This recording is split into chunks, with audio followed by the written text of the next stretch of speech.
Rain lashed against the windows of the old inn. Max and Lilly hurried inside, soaked to the bone. They shivered, eager for warmth and a dry place to sleep. The innkeeper, a thin man with a nervous twitch, eyed them from behind the counter. "Just the two of you?" He asked, his voice a raspy whisper. "Room 13 then, but be warned. He leaned closer. Don't mind the disturbances." Max and Lilly exchanged puzzled glances. Disturbances? What did that even mean? They shrugged, figuring it was just the old innkeeper's way. All they wanted was a hot meal and a comfortable bed. Little did they know their adventure was just beginning. Room 13 was at the end of a creaky hallway. The wallpaper peeled at the seams, and the furniture looked like it had been inherited from a haunted mansion. The air was thick with dust, and the dim lighting cast eerie shadows on the walls. It was the kind of place that seemed to hold secrets, whispering them through the cracks and crevices. Charming, Lily said, trying to sound optimistic. Max threw their bags on the worn rug, which looked like it had seen better days. The room had a musty smell, and the bed creaked ominously as they sat on it. "At least it's dry," he said. He walked over to the window and peered out at the storm. Thunder rumbled in the distance, and lightning illuminated the dark sky. The rain pounded against the window, creating a rhythmic, almost hypnotic sound. As they unpacked, they couldn't shake the feeling that they were being watched. Every creak of the floorboards, every rustle of the wind against the window pane made them jump. The room seemed to have a life of its own, with shadows dancing on the walls and strange noises echoing through the halls. maybe we should have asked for a different room? Lily whispered, her eyes wide. Max tried to laugh it off, but there was an edge to his voice that betrayed his unease. The room's reputation for being haunted was starting to get to them. "Don't be silly," he said, but his voice sounded a little shaky, even to his own ears. The storm outside seemed to grow louder, and the room felt colder. They both knew that the night ahead would be long and filled with restless sleep if they managed to sleep at all. Later that night, as Max and Lily were settling into bed, they heard a strange noise. It was a night like any other, or so they thought. The room was dimly lit, casting eerie shadows on the walls, and the wind howled outside, adding to the spooky atmosphere. It was a soft moan coming from the closet. The sound was faint at first, almost like a whisper, but it sent chills down their spines. They exchanged nervous glances, unsure of what to do next. They froze, their hearts pounding in their chests. The room seemed to grow colder, and the shadows on the walls appeared to dance menacingly. Max and Lily clutched their blankets tightly, hoping the noise would stop. The moan grew louder, turning into a low growl. It was as if something was trying to communicate with them from the other side of the closet door. The growl was deep and guttural, sending waves of fear through their bodies. Max grabbed a rusty old umbrella from the corner. It was the only thing he could find that might offer some protection. His hands trembled as he held it, but he knew he had to be brave for Lily. "Who's there?" he shouted, trying to sound more confident than he felt. The words echoed in the room, but there was no immediate response. He called out, his voice trembling. The silence that followed was almost unbearable. Every second felt like an eternity as they waited for something, anything, to happen. The closet door creaked open. The sound was slow and deliberate, as if whatever was inside wanted to prolong their fear. The door revealed a dark, shadowy interior that seemed to swallow the light. Lily squeezed her eyes shut, terrified of what she might see. She couldn't bear to look, fearing the worst. Her imagination ran wild with images of monsters and ghouls. Then a voice boomed out, "Boo!" The voice was loud and unexpected, causing both Max and Lily to jump. It was a playful tone, but in the context of their fear, it was terrifying. Lily opened one eye, then the other. She was hesitant, but curiosity got the better of her. She needed to know what was in the closet. Standing in the closet, wrapped in a moth-eaten sheet, was a short, plump ghost. The sight was both comical and eerie. The ghost's appearance was not what they had expected. He had a mischievous grin on his face and a twinkle in his eye.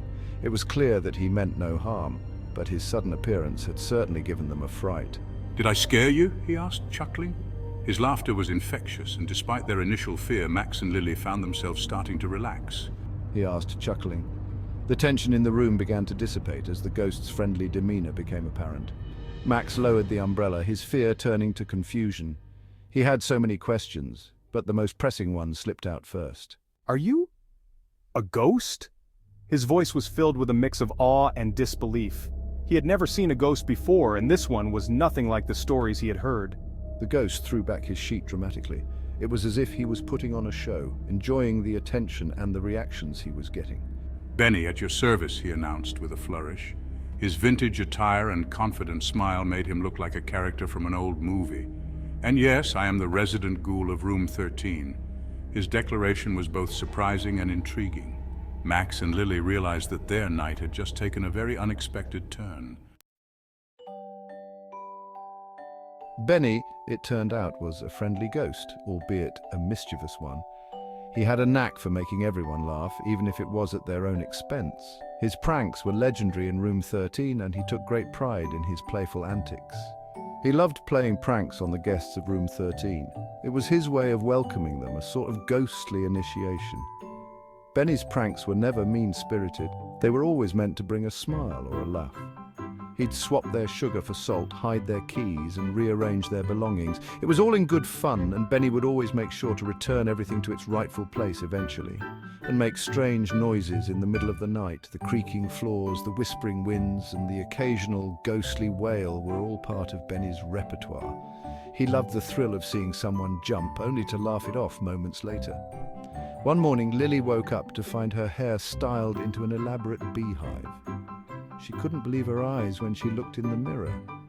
It was as if she had stepped out of a 1960s fashion magazine. Benny, perched on the dresser, was howling with laughter. His ghostly form shimmered with amusement as he pointed at Lily's reflection. "You should see your face," he exclaimed, barely able to contain his mirth. He cried, wiping away tears of mirth. Lily couldn't help but laugh along, despite the ridiculous hairstyle. It was impossible to stay mad at Benny for long. Max, meanwhile, discovered that Benny had replaced his toothpaste with shaving cream. The minty freshness he expected was replaced with a foamy surprise. He emerged from the bathroom, his face covered in white foam, grumbling good-naturedly. The sight was so absurd that even Max had to chuckle. Benny found the whole thing hilarious. His laughter echoed through the room, a sound that was becoming more familiar and comforting to Max and Lily. Despite Benny's pranks, Max and Lily were starting to warm up to the mischievous ghoul. They realized that his antics were his way of showing affection and making them feel at home. He might have been a bit of a troublemaker, but he was also funny and surprisingly good company. Benny's presence brought a unique charm to room 13, turning it into a place filled with laughter and unexpected joy. Life with Benny was never dull. He loved to sing in the shower, terribly off-key. And oh man, those jokes he told were awful, but somehow they always managed to be funny. He definitely had a knack for getting into the most comical situations. One afternoon, Benny decided he wanted to try on Lily's clothes. The result was a hilarious sight. Benny, draped in Lily's floral dress and oversized sunglasses, parading around the room. We couldn't stop laughing. Another time, he tried to make breakfast. He ended up setting the toaster on fire, causing the fire alarm to go off. The entire inn had to be evacuated. Even as smoke billowed from the windows of room 13, Benny couldn't help but grin. "I meant to do that."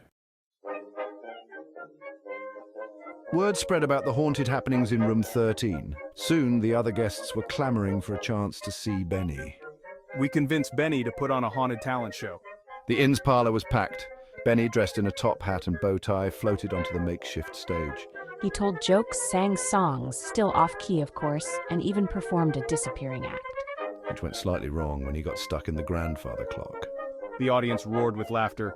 Benny was a natural entertainer, even if his act was a little unorthodox. The night was a resounding success. This was something altogether more sinister. This was no fun-loving Benny. The audience gasped. Its eyes glowed an eerie red in the darkness. Its face was obscured by a hood. This ghost was tall and imposing, draped in flowing black robes. Then a new figure materialized on stage. A cold wind swept through the parlor, extinguishing the candles. The temperature in the room plummeted. During Benny's grand finale, the lights flickered. "Foolish mortals, you have meddled with forces you do not understand." Benny cowered behind Max, peeking out from behind his leg. "I think we've got a guest star." He whispered nervously. Max took a step forward, shielding Lily and Benny. Who are you? he demanded, his voice firm despite his fear. The figure let out a low chuckle that sent shivers down everyone's spines. I am the specter of this ancient inn, doomed to walk these halls for eternity. Then, with a dramatic flourish, the ghost threw back its hood. Standing there, a sheepish grin on his face, was the innkeeper. Just kidding! It's all part of the show! The tension in the room broke. People started to laugh, relieved and amused. The innkeeper took a bow. I've always wanted to do that. He confessed. It was time to leave the inn and continue their journey. They stood in the lobby with Benny, saying their goodbyes. The next morning, Max and Lilly packed their bags. We'll miss you, Benny. Lilly said, giving the little ghoul a hug. Me too. Thanks for all the laughs. Benny sniffled dramatically. Don't forget me. He said, wiping away a fake tear. Never. You're one of a kind, Benny. As they turned to leave, the innkeeper cleared his throat. Wait, He said, handing them a small, wrapped package. a little something to remember your stay. Later that day, as Max and Lilly drove away from the inn, they opened the innkeeper's thoughtful gift. Inside, they found a beautifully framed photograph. It was a picture of them, standing in the lobby with Benny, all three of them grinning widely at the camera. That's definitely one for the photo album. Max said, chuckling softly.